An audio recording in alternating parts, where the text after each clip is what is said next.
اعوذ باللہ من الشیطان اللعین الرجیم بسم اللہ الرحمن الرحیم وبہ نستعین اللہم اجعلنا من المتمسکین بولایت امیر المؤمنین علیہ الصلاۃ والسلام و اولادہ المعصومین علیہم السلام۔ خدا کی بارگاہ میں دعا ہے کہ ہم سب کو ان لوگوں میں قرار دے کہ جن کا تعلق ولایت امیر المؤمنین کے اقرار کرنے والوں میں سے ہے، جنہوں نے تمسک کر رکھا ہے دامن ولایت امیر المؤمنین علیہ الصلاۃ والسلام سے۔ ہمارے ناظرین اور ہمارے معارف غدیر کے عنوان سے جو دروس کا سلسلہ جاری ہے، آج کے عنوان کی جو سرخی ہے وہ حضرت فاطمہ زہرا سلام اللہ علیہا کی سیرت اور ان کی زندگی میں اہمیت غدیر، عظمت غدیر، پیغام غدیر اور ولایت امیر المومنین علیہ الصلاۃ والسلام ہے۔ ہم دیکھیں کہ جناب فاطمہ زہرا سلام اللہ علیہ کی زندگی میں علی ابن ابی طالب علیہ الصلاۃ والسلام کی جو ولایت ہے اس سلسلے میں حضرت کے کیا اقدامات رہے۔ حضرت کی زندگی کو ہم دو حصوں میں تقسیم اگر کرنا چاہیں تو اس عنوان سے ہو سکتا ہے، ایک وہ دور ہے جس میں رسول اکرم موجود ہیں، باحیات ہیں، ظاہر ہے رسول کی زندگی میں بنحو احسن امیر المومنین کی ولایت کا اعلان، ان کو پہچانوانا، ان کی عظمت کی طرف لوگوں کو متوجہ کرنا اور ان کی اہمیت کو بتانا، ان کے کمالات کی طرف لوگوں کو متوجہ کرنا، تاکہ جب رسول ظاہری طور پر اس دنیا سے چلے جائیں تو ان کے بعد کوئی ایسا ہو مرکز کہ جس کے ارد گرد یہ ملت اسلامیہ جمع ہو سکے۔ لہذا رسول کی زندگی میں جناب فاطمہ زہرا سلام اللہ علیہ کی جو سیرت ہے اس کو، کیونکہ خود رسول اکرم اس عظمت اور اہمیت کو بیان کر رہے ہیں اپنے عمل اور اپنے کردار اور اپنے اقوال کے ذریعے سے، لہذا اس سلسلے میں یہاں پر زیادہ گفتگو نہیں ہوگی۔ یہ اور بات ہے کہ اگر خود جناب فاطمہ زہرا کی اس زندگی کا بھی ہم مطالعہ کریں تو آپ کو علی ابن ابی طالب علیہ الصلاۃ والسلام کا جو احترام اور جو عظمت ہے وہ صرف شوہر کی ہی حیثیت سے نہیں ہو رہا ہے، بلکہ حضرت کے کمالات کا اظہار کیا جا رہا ہے۔ اس لیے کہ جناب فاطمہ زہرا سلام اللہ علیہ نے علی ابن ابی طالب علیہ الصلاۃ والسلام کی عظمت اور اہمیت کے سلسلے میں رسول کے اس سوال کے جواب میں فرمایا تھا، جب آپ کی گویا شادی کا دوسرا دن تھا تو علی اپنے شوہر کے سلسلے میں آپ نے بتایا کہ جو علی کی ولایت تکوینی کا اعلان تھا، اظہار تھا، کہ میں نے دیکھا کہ علی سے زمین گفتگو کر رہی ہے۔ ظاہر ہے زمین کا ہم کلام ہونا یہ علی ابن ابی طالب کی ولایت تکوینی کا اظہار ہے، اقرار ہے کہ جس کا مشاہدہ جناب فاطمہ زہرا سلام اللہ علیہ نے کیا۔ لیکن جو آج ہمارے سامنے گویا سوال ہے وہ رسول کے بعد جناب فاطمہ زہرا کو جو زندگی ملی، چاہے وہ 75 دن کی زندگی ہو یا 95 ڈیز کی زندگی ہو، کیونکہ روایات مختلف ہیں، اس مختصر سے عرصے میں جناب فاطمہ زہرا سلام اللہ علیہ نے کون سا ایسا کارنامہ انجام دیا کہ جو رہتی دنیا تک باقی ہے، کہ جس کارنامے کے انجام دہی میں آپ نے اپنی جان کو قربان کر دیا۔ آپ کی یہ 75 دن یا یہ 95 دن وہ اتنے اہم تاریخ اسلام کے دن ہیں کہ جس میں جناب فاطمہ زہرا کی پوری یہ گویا زندگی اور یہ پورے لمحات زندگی کے صرف ایک ہی امر میں گزر رہے ہیں، اور وہ علی ابن ابی طالب علیہ الصلاۃ والسلام کی اہمیت اور ان کی ولایت کا دفاع اور ان کی ولایت کو دنیا کے سامنے، مسلمانوں کے سامنے پیش کرنا، طرح طرح طرح سے آپ نے اس چیز کو اپنے عمل، اپنی سیرت اور اپنے اقوال کے ذریعے سے پیش کیا ہے۔ اس مختصر سی زندگی میں آپ نے ملاقاتیں کی ہیں۔ ان ملاقاتوں میں معاذ بن جبل کے ساتھ آپ کی ملاقات ہے جو تاریخ اسلام میں محفوظ ہے۔ آپ نے رسول اکرم کی ازواج سے ملاقاتیں کی ہیں۔ آپ نے انصار اور مہاجرین کی عورتوں سے ملاقاتیں کی ہیں۔ ان تمام ملاقاتوں میں جو اہم ترین گفتگو جناب فاطمہ زہرا سلام اللہ علیہ انجام دے رہی ہیں وہ علی بن ابی طالب علیہ السلام کا جو حق غصب ہوا ہے، اس غصب شدہ حق کی طرف آپ نے زبان شکوہ کھولی ہے۔ معاذ بن جبل سے آپ نے جب شکوہ کیا تو معاذ بن جبل نے کہا کہ میں تنہا کیا کر سکتا ہوں آپ کے اس حق کے سلسلے میں، اور یعنی آپ اہل بیت کا حق، علی بن ابی طالب کا حق۔ تو جناب فاطمہ زہرا سلام اللہ علیہ نے اپنی ناراضگی کا اظہار کیا، کیا اسی ناراضگی، اسی غم و اندوہ کے عالم میں ہم اپنے بابا سے ملاقات کریں گے۔ آپ کا دوسرا مرحلہ جو ازواج رسول کے ساتھ ملاقات ہے، اس میں بھی آپ نے جس چیز کے اوپر زور دیا ہے وہ علی ابن ابی طالب علیہ السلام کی اہلیت پر زور دیا کہ جس خلافت کو لوگوں نے غصب کیا ہے اس کا کوئی اور حقدار نہیں تھا سوائے علی ابن ابی طالب علیہ السلام کے۔ اپنے چھوٹے بچوں کے حسن اور حسین کو اپنے ساتھ لیتی ہیں، علی ابن ابی طالب علیہ السلام ساتھ ہیں، اور اصل میں جناب فاطمہ زہرا اس رول کو ادا کر رہی ہیں۔ یہ اور بات ہے، علی ابن ابی طالب ساتھ ہیں۔ آپ نے مدینے میں دق الباب کیا ہے، مہاجر و انصار کے گھروں پر گئی ہیں، آپ نے کنجیاں کھٹکھٹا کر کے کہا ہے، اور علی ابن ابی طالب کے حق کی طرف لوگوں کو متوجہ کیا، اور لوگوں نے بہانہ تراشی کی ہے جو ہم آنے والے الفاظ میں آپ تک پہنچائیں گے کہ ان بہانہ گیریوں کے مقابل میں بنت رسول نے کیا ارشاد فرمایا۔ تو آپ نے دیکھا کہ جناب فاطمہ زہرا اس مختصر سی زندگی میں کیا انجام دے رہی ہیں۔ آپ دیکھیں، ایک اہم ترین ملاقات ہے، محمود بن لبید آتے ہیں اور وہ آ کر کے جناب فاطمہ زہرا سلام اللہ علیہ خود بیان کر رہے ہیں کہ میں نے دیکھا کہ بقی میں ہیں، گریہ و بکا کر رہی ہیں شدید انداز میں، اور میں خاموش ان کی اس حالت کے اوپر گویا نگاہ رکھے میں ہوں کہ حضرت کو بنت رسول کو سکون مل جائے، اس کے بعد میں قریب جا کر کے گفتگو کروں۔ روایت کے جملے ہیں کہ جب آپ کو سکون ملا اور آپ خاموش رہیں، گریے سے خاموش ہوئیں، تو آپ قریب پہنچے اور آپ نے بنت رسول سے گفتگو کی، جناب فاطمہ زہرا سلام اللہ علیہ سے گویا ولایت کے سلسلے میں، رسول کے بعد خلافت کے سلسلے میں سوال کیا، اور آپ فرماتے ہیں کہ یہ بتائیے کہ کیا رسول اکرم نے اپنے بعد کسی کو معین نہیں کیا تھا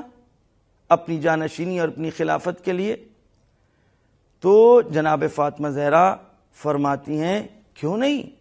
اور اس کے بعد آپ نے اشارہ فرمایا یہاں پر کہ تعجب ہے کہ تم یوم غدیر بھول گئے ہو۔ محمود بن لبید کہتے ہیں کہ میں چاہتا ہوں آپ کی اس خفیہ گفتگو سے مطلع ہوں اور ہم کو آگاہی مل جائے کہ جو آپ سے آپ کے باپ نے انجام دی ہے اور آپ نے فرمایا ہے آپ سے گویا۔ تو جناب فاطمہ زہرا سلام اللہ علیہ اس اسرار و رموز کی طرف حتی اشارہ فرماتی ہیں کہ کیوں نہیں، ہمارے باپ نے مجھ سے فرمایا کہ خدا کی قسم وہ پوری گفتگو کے جو غدیر میں بیان کی تھی کہ غدیر میں رسول اکرم نے کہا اس اعلان کے ساتھ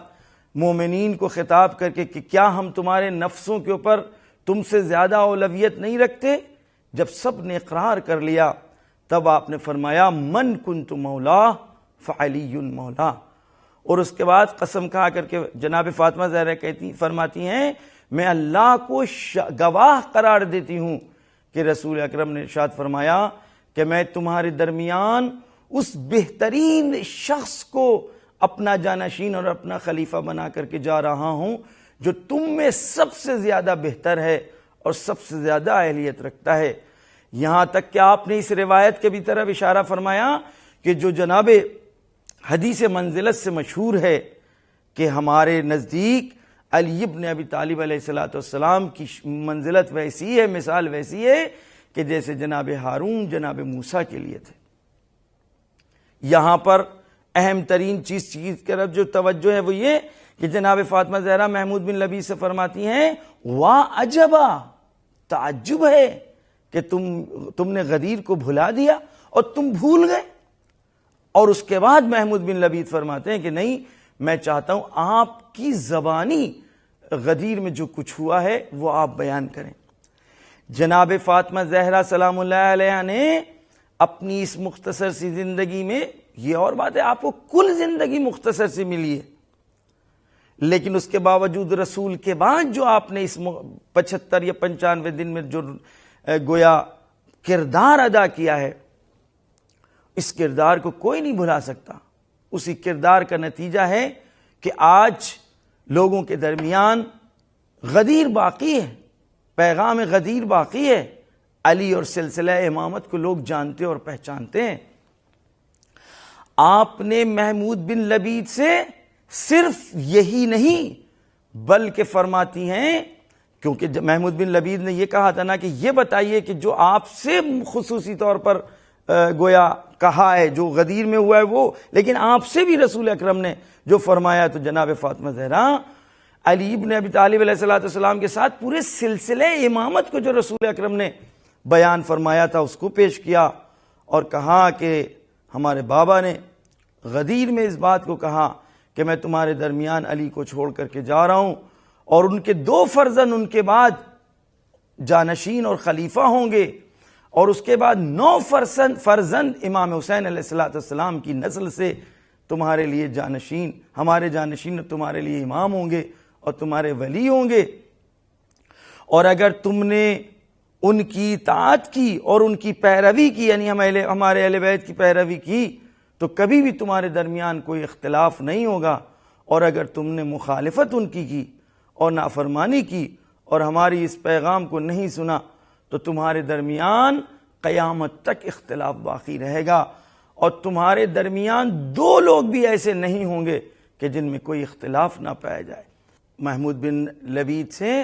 حضرت نے صرف علی ابن ابی طالب نہیں بلکہ پورے سلسلے کے سلسلے میں کہا کہ میرے بابا نے کہا کہ علی تم میں بہترین وہ ہیں کہ جن کو میں تمہارا خلیفہ بنا کر کے جا رہا ہوں، اور اس کے بعد ان کے دونوں فرزند، اور پھر امام حسین کی صلب میں 9 فرزند ہیں جو ایک کے بعد دیگرے تمہارے لیے امام اور خلیفہ ہوں گے، یہاں تک کہ امام حسین کا وہ 9واں فرزند مہدی ظہور کرے، اور اگر ان کی پیروی کی تو اختلاف قطعاً نہیں ہوگا، اور اگر مخالفت کی تو قیامت تک اختلاف میں مبتلا رہو گے، اور پھر 2 شخص بھی تم میں ایسے نہیں ہوں گے کہ جن میں اختلاف نہ ہو۔ بہت اہم بات یہاں پر ایک سوال کیا جناب محمود بن لبید نے، فرماتے ہیں یا سیدہ، اے ہماری سیدہ اور سردار، ہم کو صرف اتنا بتائیے کہ علی ابن ابی طالب علیہ السلام نے، ہمارے مولا نے اپنے حق کا دفاع کیوں نہیں کیا، اپنے دعوے کو پیش کیوں نہیں کیا، اور کیوں مطالبہ نہیں کیا، کیوں نہیں نکلے؟ عجیب تاریخ میں سنہرے الفاظ میں لکھنے والا ایک ایسا فارمولہ پیش کر دیا۔ دخت رسول بنت رسول نے فرماتی ہیں مثل الامام مثل الکعبہ، امام کی مثال کعبے کی مانند ہے۔ کعبے کے پاس لوگ آتے ہیں طواف کرنے کے لیے، کعبہ کسی کے پاس نہیں جاتا۔ یہ ایک ایسا اہم وہ فارمولہ تھا کہ جس کے تحت ہم پوری تاریخ کو دیکھ سکتے ہیں۔ اس کا یہ مطلب نہیں کہ علی ابن ابی طالب علیہ السلام نے اپنے حق کا مطالبہ نہیں کیا، لیکن ان کے سوال میں باہر نکلتے، لوگوں کو جمع کرتے، اعلان جنگ کرتے، یہ سب چیزوں کی طرف نہیں، بلکہ یہ کام تو جناب فاطمہ زہرا سلام اللہ کی زندگی میں اس کام کی پوری ذمہ داری تو فاطمہ زہرا سلام اللہ علیہ نے لی ہوئی تھی کہ یہ کام ہم کریں گے، اور علی کے دفاع میں، علی کے حق کے دفاع میں جناب فاطمہ زہرا سلام اللہ علیہ نکل رہی ہیں۔ اور اس کے بعد محمود بن لبید کے بعد میں نے عرض کیا جو ملاقاتیں ہوئی ہیں، اب انصار کی عورتیں آئی ہیں، مہاجرین کی عورتیں آئی ہیں جناب فاطمہ زہرا سلام اللہ علیہ کی عیادت کے لیے، ان کی گویا احوال پرسی کے لیے، اس لیے کہ رسول کے بعد آپ بستر علالت پر ہیں اور وہ جو سانحہ اور واقعہ ہوا اس کے نتیجے میں، تو آپ نے مہاجرین اور انصار کی عورتوں کے سامنے جو گفتگو کی ہے اور جو خطبہ دیا ہے اس میں علی ابن ابی طالب علیہ السلام کے حق کی طرف اشارہ کیا۔ فرماتی ہیں کہ کون تھا علی سے بہتر اور علی سے افضل اور علی سے زیادہ کسی بھی دوسرے میں یہ سزا اہلیت نہیں تھی اور اس بات کا وہ لائق نہیں تھا اور سزاوار نہیں تھا کہ اس کو یہ حق ملتا۔ اور اس کے بعد فرماتی ہیں کہ کیا ہو گیا ہے تم لوگوں کو، تم نے رسالت سے اپنے آپ کو اتنا دور کر لیا، تم وحی کے نزدیک تھے، یعنی تم کو زبان وحی سے پیغام مل رہا تھا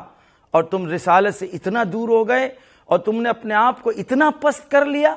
کہ تم نے وہ راستہ چھوڑ دیا۔ اور اس کے بعد فرماتی ہیں جو کچھ رسول نے فرمایا تھا اگر تم نے اس کو ان کا حق دیا ہوتا تو تم کو چشمے وحی سے علی ابن ابی طالب سیراب کرتے۔ عجیب جملہ اور عجیب اشارہ فرمایا جناب فاطمہ زہرا سلام اللہ علیہ نے، یعنی تم نے غیر معصوم کا دامن تھام لیا، تم نے ایسے لوگوں کو اپنے سر پر گویا بٹھالا اور ان کو اپنا امام اور اپنا حاکم مانا کہ جو خود یہ کہتا نظر آئے کہ میں نے خطا کی ہے، میں نے غلطی کی ہے، یا میں جب غلطی کروں تو ہم کو آ کر کے ٹوک دینا اور منع کر دینا، یا یہ کہ ہم سے زیادہ اس خیمے میں رہنے والی خاتون گویا زیادہ علم رکھتی ہے شریعت سے اور احکام محمدی سے، شریعت محمدی سے۔ یہ اشارے ہیں کہ اس کی طرف اشارہ فرما رہی ہیں جناب فاطمہ زہرا۔ یہ اور کیا چیز ہے سوائے اس کے کہ یہ بتا سکیں کہ جو اہل ہے اس ولایت کا اور اس وزارت کا اور اس خلافت کا اور جانشینی رسالت کا، وہ سوائے علی ابن ابی طالب علیہ السلام کے اور کوئی نہیں ہے۔ ام سلمہ سے آپ نے، حضرت ام سلمہ سے ملاقات ہوئی، ام سلمہ آئی ہیں، آپ نے حضرت ام سلمہ سے الگ گفتگو کی ہے، آپ نے ام سلمہ سے کہا کہ میرا حق غصب ہوا ہے۔ صرف فدق کی طرف اشارہ نہیں ہے، آپ نے در واقع حق کے اہل بیت کی طرف اشارہ کیا۔ دلیل اس کی کیا ہے؟ جس وقت علی ابن ابی طالب علیہ السلام کے گلے میں رسی باندھ کر کے گھر سے نکال کر کے لیے جا رہے ہیں، آپ اس وقت غور کریے کہ جناب فاطمہ زہرا گھر سے باہر نکلی ہیں اور آپ نے اس بات کو کہا کہ خلو ابو الحسن، ابو الحسن کو چھوڑو وگرنہ ہم سر کے بال منتشر کریں گے اور کھول کر کے اللہ کی بارگاہ میں بد دعا کریں گے۔ یہاں پر جو جملہ آپ نے ارشاد فرمایا ہے، فرماتی ہیں فقد النبی وظلم الوصی۔ کیا مطلب ہوا؟ یعنی نبی اس دنیا سے چلا گیا تو جو اس کا وصی ہے وہ مظلوم واقع ہوا۔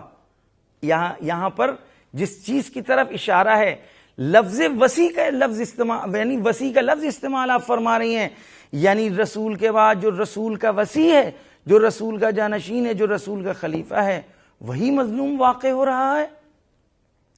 یہ جناب فاطمہ زہرا سلام اللہ کی مختصر سی زندگی کے وہ اشارے ہیں۔ خطبہ فدق آپ نے سنا ہوا ہے، مشہور خطبہ ہے، مختلف تواریخ نے، مختلف خطبات کو جمع کرنے والوں نے اس خطبہ حضرت فاطمہ زہرا کا دربار خلافت میں جو خطبہ ہوا ہے نقل کیا ہے۔ بظاہر لوگ سمجھتے ہیں جناب فاطمہ زہرا سلام اللہ علیہ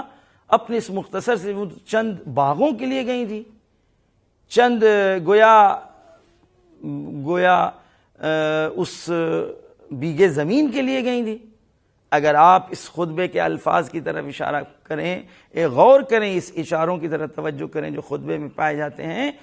پورا خطبہ مقدمہ تھا علی ابن ابی طالب علیہ السلام کی ولایت کے دفاع کا۔ میں یہاں پر ابن ابی الحدید نے اپنی شرح جو نہج البلاغہ کی شرح کی ہے اس میں اپنے استاد سے ایک واقعہ نقل کیا ہے۔ آپ فرماتے ہیں کہ میرے استاد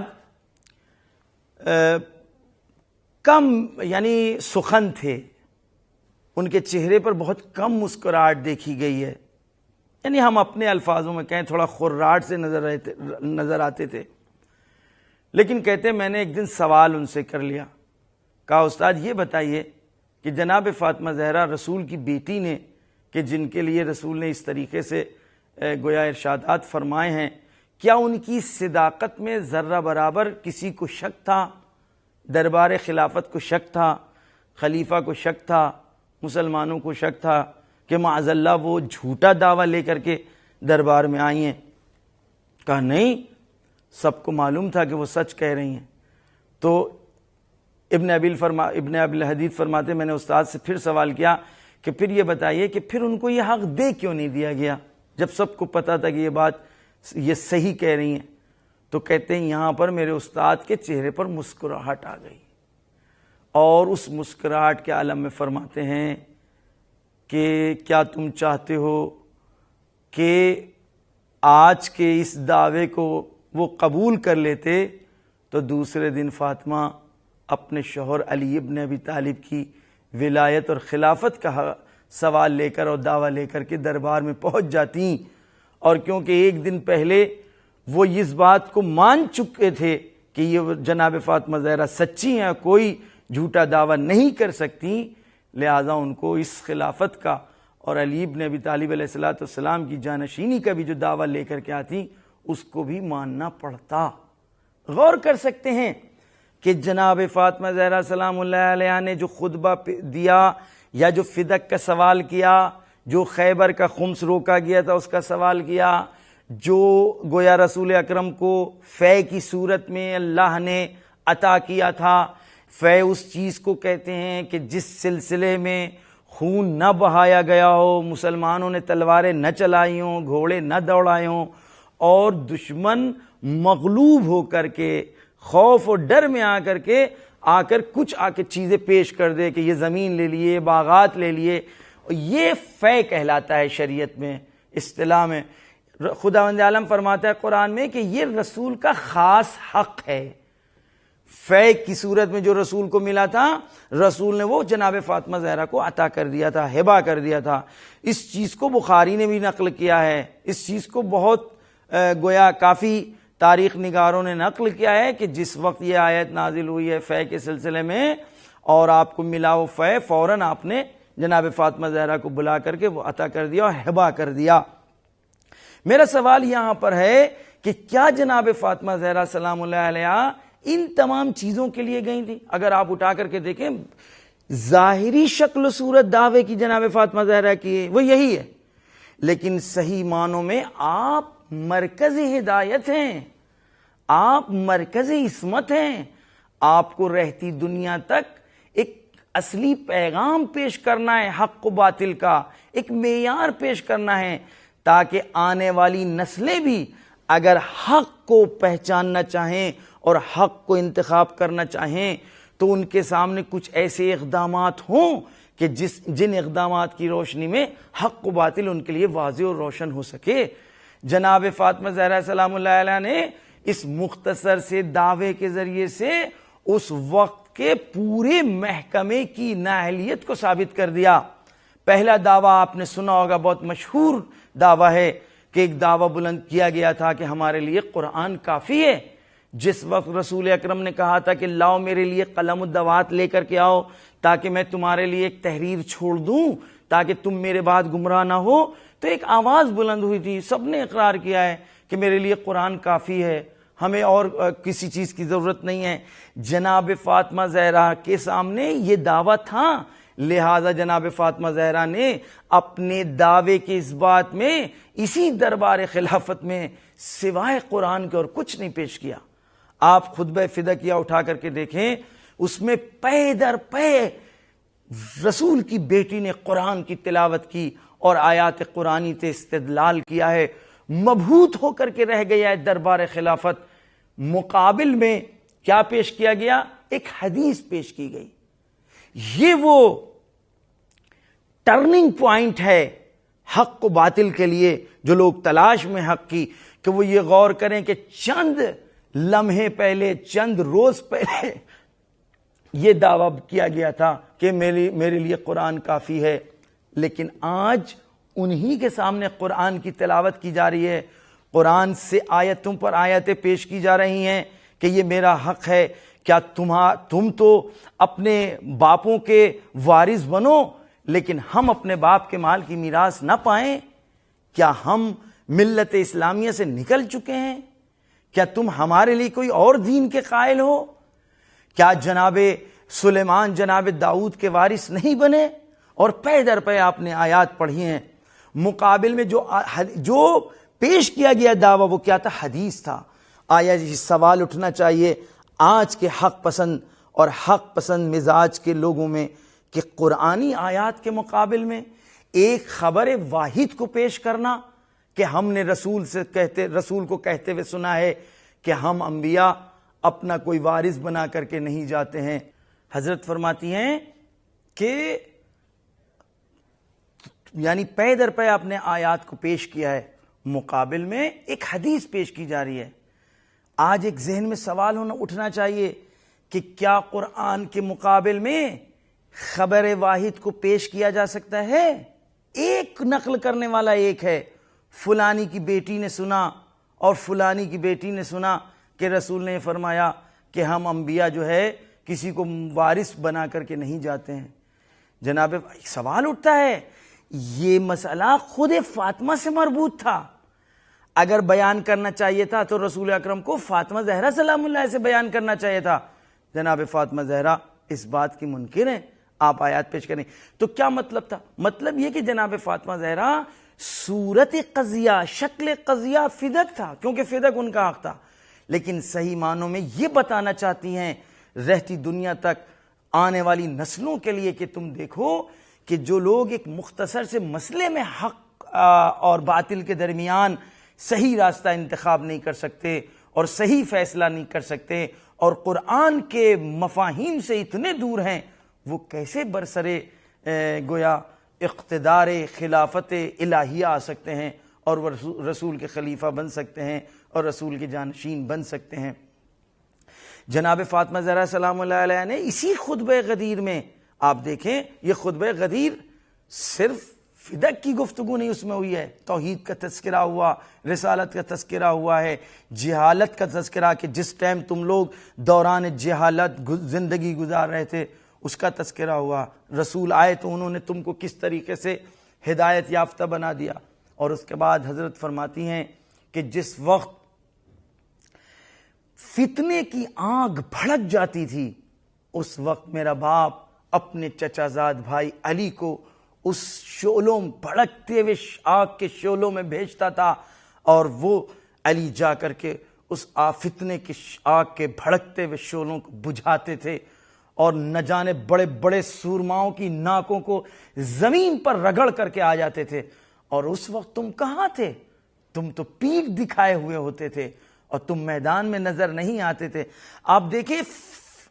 آئی ہیں خطبے فدق کے لیے، لیکن فضائل اور کمالات علی ابن ابی طالب علیہ السلام کا تذکرہ یہاں پر ہو رہا ہے۔ آپ نے اسی خطبے میں جبکہ سارے لوگ جمع ہیں ایک عجیب آپ نے گریز کیا، اور گریز کرنے کے بعد یعنی اشارہ کرتی ہیں اس محوریت کی طرف آ کر کے آتی ہیں کہ جو حضرت فاطمہ زہرا بتانا چاہتی ہیں، جو آپ کی پوری سیرت کا اس 75 یا 95 دن کی جو سیرت کا محور تھا، وہ محور ولایت امیر المومنین علیہ السلام کا دفاع تھا، اور اس سلسلہ ولایت کا دفاع تھا جو علی کے بعد رسول اکرم بتا کر کے گئے تھے۔ اور کیوں نہ جناب فاطمہ زہرا سلام اللہ یہ کریں؟ اس لیے کہ فاطمہ مصداق بضعۃ الرسول ہیں، فاطمہ ہے بضعۃ منی، فاطمہ ہے بضعۃ الرسالہ، فاطمہ ہے کہ جن کو وہی کام کرنا ہے کہ جس کام کے لیے رسول اکرم آئے تھے۔ جناب فاطمہ زہرا سلام اللہ علیہ کو پتا تھا کہ رسول اکرم کے لیے کون سی آیت اس میدان غدیر میں اور غدیر کے ولایت کے لیے اتری ہے۔ اے رسول، اگر تم نے آج اس پیغام کو نہیں پہنچایا جو تمہارے اوپر اس سے پہلے بیان کیا جا چکا تھا، نازل ہو چکا تھا، فما بلغت رسالتہ، تو تم نے کار رسالت کو انجام نہیں دیا۔ جناب فاطمہ زہرا بخوبی واقف ہیں اس واقعے سے اور اس آیہ کریمہ سے۔ غدیر میں رسول اکرم نے خطبہ غدیر میں جو ارشاد فرمایا ہے، فرماتے ہیں جتنے لوگ حاضر ہیں اس غائب تک اس پیغام کو پہنچاتے رہیں۔ صحیح معنوں میں غدیر کا پیغام یعنی ولایت کا پیغام سب سے پہلے مرحلے میں جو پیغامبر بنی ہیں پیغام ولایت کی، وہ جناب فاطمہ زہرا سلام اللہ علیہا ہیں، جو مرکز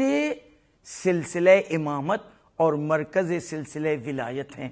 آئیے دیکھیں کہ خطبہ غدیر میں آپ نے تمام انصار و مہاجرین بڑے بڑے اصحاب اس میں موجود تھے، آپ نے جو جملے ارشاد فرمائے ہیں صرف اس کی طرف اشارہ کرتے ہیں۔ آپ دیکھیں جناب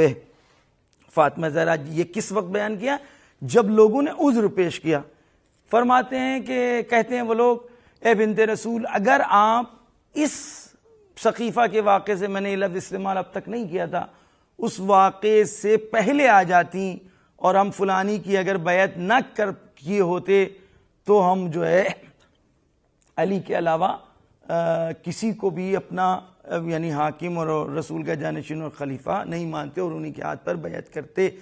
آپ فرماتی ہیں، اب لوگ عذر بیان کرتے ہیں کہ اگر آپ اس واقعے سے پہلے یعنی جو دربار میں جمع ہو کے مسجد میں ہوا اور کسی کو بنا لیا گیا، اگر اس سے پہلے آپ آ جاتی اور ہم سے بیان کرتی تو یہ عذر آپ کے سامنے تھے، لہذا آپ نے للکار کر کے خطاب کیا ہے، تم کو کیا ہو گیا ہے، تم کہاں جا رہے ہو، تم تو حق کے محور، حق کے ارد گرد گھوما کرتے تھے۔ اور اس کے بعد آپ نے جملہ ارشاد فرمایا، اس سے واضح اور کیا ہو سکتا ہے، واضح اور روشن۔ آپ فرماتی ہیں،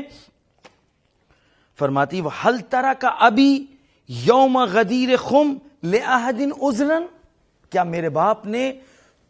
کسی بھی ایک کے لیے کوئی عذر چھوڑا ہے باقی کہ تم عذر پیش کر رہے ہو؟ اور اس کے بعد ارشاد فرماتی ہیں، أَنَسِيتُمْ قَوْلَ رَسُولِ اللَّهِ يَوْمَ غَدِيرِ خُمْ، کیا تم نے رسول خدا کے قول کو بھلا دیا اور تم بھول گئے؟ من، وہ قول کیا ہے؟ من کنت مولا فعلی مولا۔ اور اس کے بعد ارشاد فرماتی ہیں، ایک دوسرے نقل میں آیا ہے، کأنکم لم تعلموا ما قال یوم غدیر، تم تو ایسا برتاؤ دکھا رہے ہو اور خاموش ہو کہ جیسے کہ تم نے کچھ سنا ہی نہ ہو، تم کچھ جانتے ہی نہیں ہو کہ غدیر میں کیا کہا گیا ہے۔ لقد عقد له يومئذ الولا، اس لیے کہ وہ دن تھا کہ جس دن تم سے عہد لیا ہے رسول اکرم نے ولایت کا۔ لَيَقْطَعَ مِنْكُمْ بِذَلِكَ مِنْهَا الرَّجَاءُ، وہ عہد و پیمان تم سے اسی لیے لیا تھا اور تم سے بیعت اسی لیے کروائی تھی، کیونکہ جو تمہارے سروں میں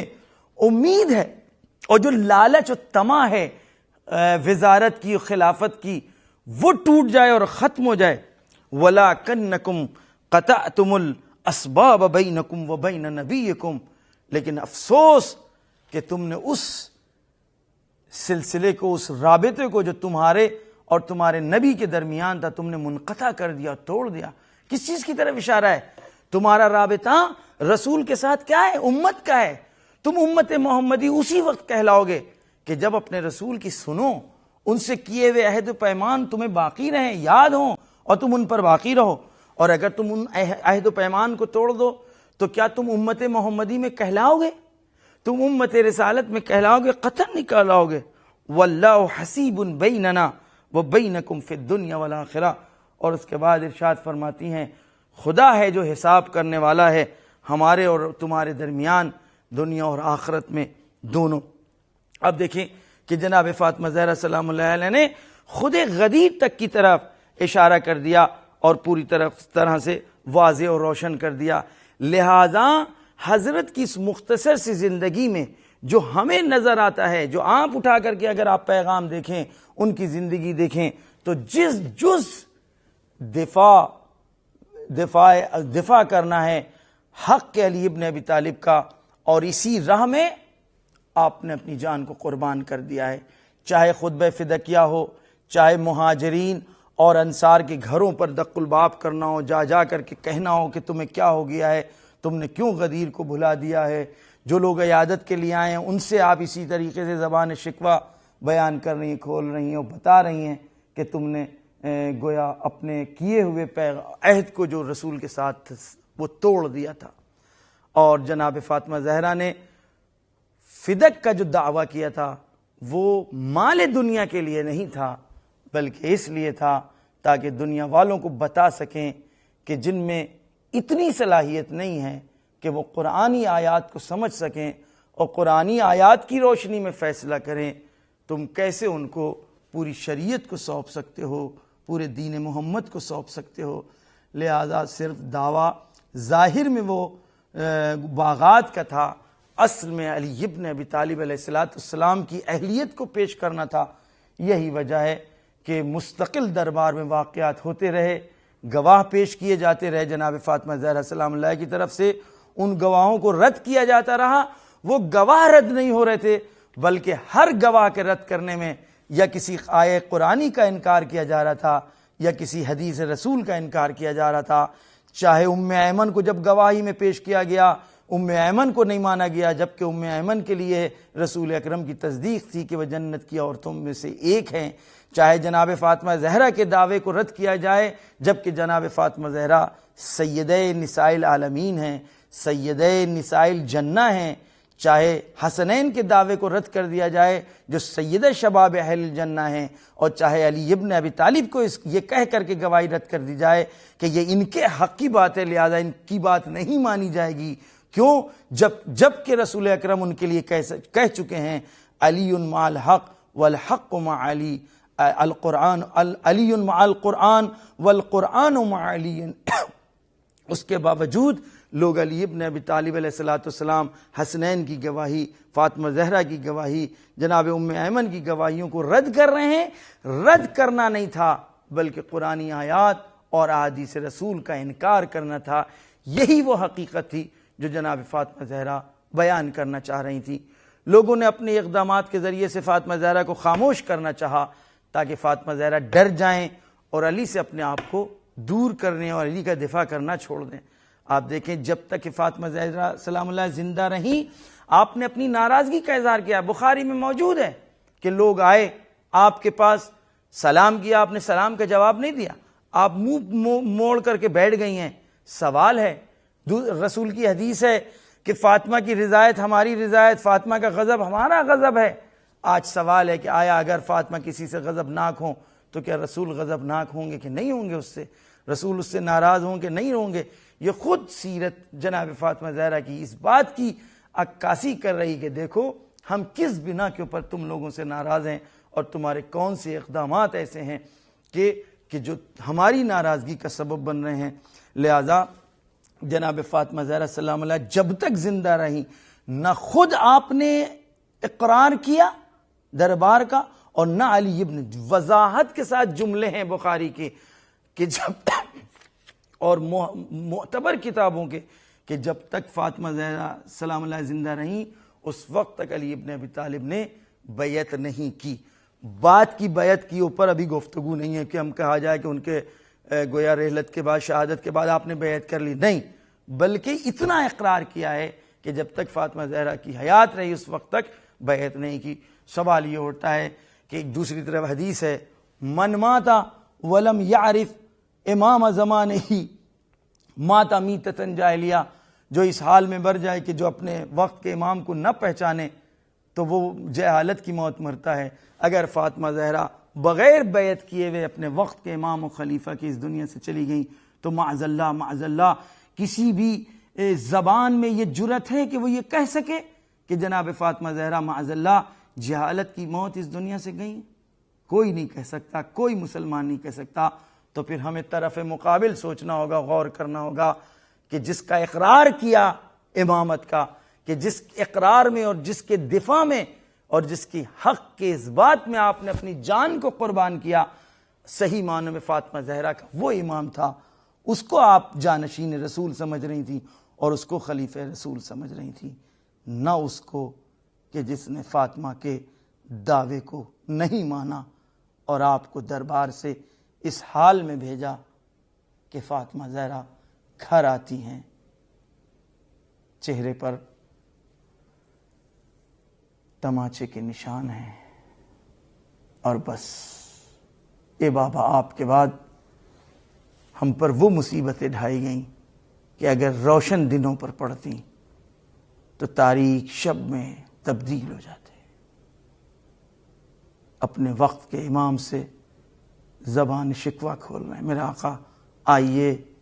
دودھ کا دودھ اور پانی کا پانی واضح کر دیجئے اور روشن کر دیے، تاکہ جو حق کے تلاش کرنے والے لوگ ہیں ان کو حق کا کنارہ مل جائے اور اس گرد آلود فضا سے اپنے آپ کو نجات دلا سکیں۔ وآخر دعوانا ان الحمد للہ رب